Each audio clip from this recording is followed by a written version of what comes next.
Long before tanks and armored vehicles, the most important instrument of speed in warfare was the horse. Across Eurasia, from the steppes of Central Asia to the armies of ancient Greece and Persia, horses transformed how wars were fought. They allowed armies to move faster, strike unexpectedly, and dominate open battlefields. But the horse was not simply transportation.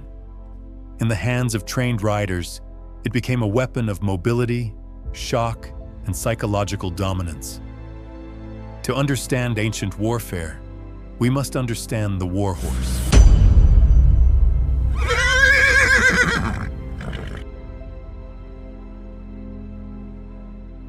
The domestic horse, Equus, ferus, caballus, is uniquely suited for human warfare. Its evolutionary design favors speed, endurance, and balance. Long legs allow efficient running over long distances, while powerful hind muscles generate explosive bursts of acceleration. Equally important is the horse's sensitivity. Horses are highly responsive to body language and subtle pressure cues, allowing riders to control movement with remarkable precision. Ancient cavalry units relied on this responsiveness. A well-trained horse could pivot quickly, charge forward, or retreat on command. However, horses are also prey animals. Their instinct is to flee from danger. Training a horse to charge into noise, weapons, and crowds required extensive conditioning and trust between rider and animal. The war horse was therefore not only physically capable, it was psychologically trained. The introduction of cavalry fundamentally changed military strategy. Before cavalry, armies relied mostly on infantry formations that moved slowly and required rigid discipline. Horses introduced mobility. Mounted warriors could scout terrain, harass enemy formations, and attack weak points in battle lines. Civilizations such as the Persians and the Scythians mastered mounted warfare, creating armies capable of rapid movement across vast territories. Cavalry also allowed commanders to exploit timing and surprise. A sudden charge of mounted soldiers could break infantry formations that had previously been considered nearly unstoppable. Over time, cavalry became one of the most decisive forces on the battlefield. One of the most famous war horses in history was Bucephalus, the companion of Alexander the Great. According to ancient sources such as Plutarch, Bucephalus was a powerful and spirited horse that few people could control. Alexander reportedly noticed that the horse was frightened by its own shadow. By turning the horse toward the sun, he calmed it and successfully mounted it, demonstrating both patience and observation.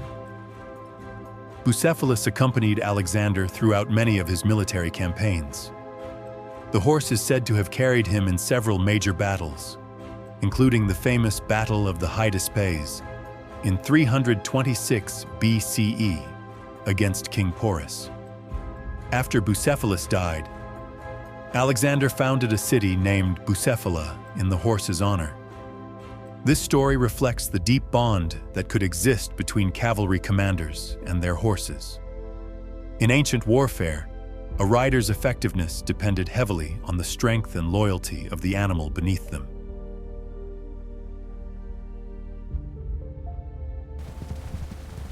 War horses offered several strategic advantages. First, speed. Mounted soldiers could travel much faster than infantry, allowing armies to cover large distances in shorter times. Second, shock impact. A coordinated cavalry charge could break enemy lines through both force and intimidation. Third, reconnaissance. Cavalry units often served as scouts, gathering information about terrain and enemy movements. Because of these advantages, armies invested enormous resources into breeding, training, and maintaining war horses. Entire military cultures emerged around cavalry traditions, from the nomadic horse archers of the Eurasian steppe to the disciplined mounted units of ancient empires. The war horse was one of the most influential animals in military history. Its combination of speed, strength, and intelligence allowed humans to expand the scale and complexity of warfare. From the cavalry charges of ancient empires to the legendary partnership between Alexander and Bucephalus, horses shaped both strategy and mythology. And in many ways, the war horse reminds us that history is not written by humans alone. It is also carried, sometimes quite literally, by the animals who shared our battles.